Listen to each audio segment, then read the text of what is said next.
Sveiki visi, kadangi sezonas prasidėjo labai smarkiai, nebespėju daryti video, kaip žadėjau, su kiekvienu technikos remontu. Tai dabar truputėlį apsimažėjus darbam, apsimušus darbus, galiu duoti kelis patarimus.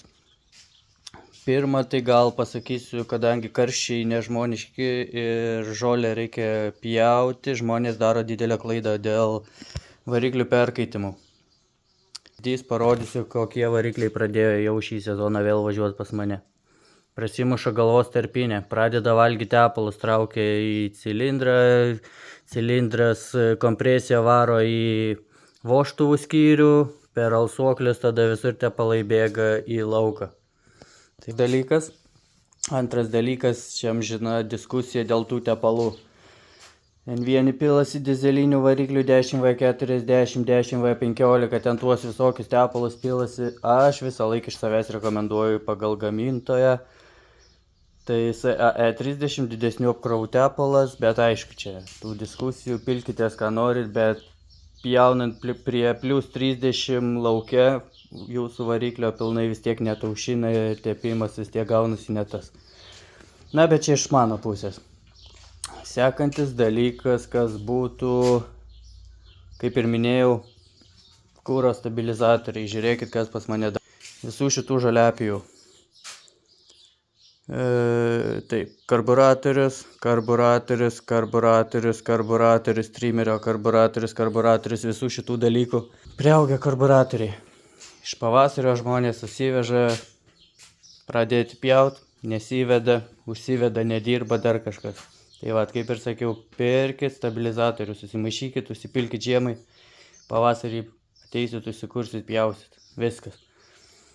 Sekantis dar ką norėjau pasakyti, traktoriukai. Jeigu nenorit, kad jūsų traktoriukas greitų metu atvažiuotų į servisus ir panašiai, kad reikėtų perrinkti. Labai apsižiūrėkit atidžiai prieš pirkdami traktoriuką, ypač iš perpardavinėtojų. Tų vadinamų perikupų. Beveik kas antras traktoriukas pas mane atvažiuoja iš perikupų nupirktas su visokiausiais gedimais. Važiuoklės gedimai, variklio gedimai, ten tie patys dėkų gedimai, skremuliai, pastrigę, dar kažkas. Nesvarbu, kad didelė kaina būna traktoriuko, ten jau jis turėtų būti geras, bet taip nėra. Gerą daiktą nieks neparduoda. Ten kai būna skelbimuose parašyta, oi Lietuvoje neeksploatuotas, bla bla bla, nesvarbu, kur jis dirbęs. Tiek Lietuvoje, tiek užsienį žmonės taip pat juos sujoja, kaip aš vadinu.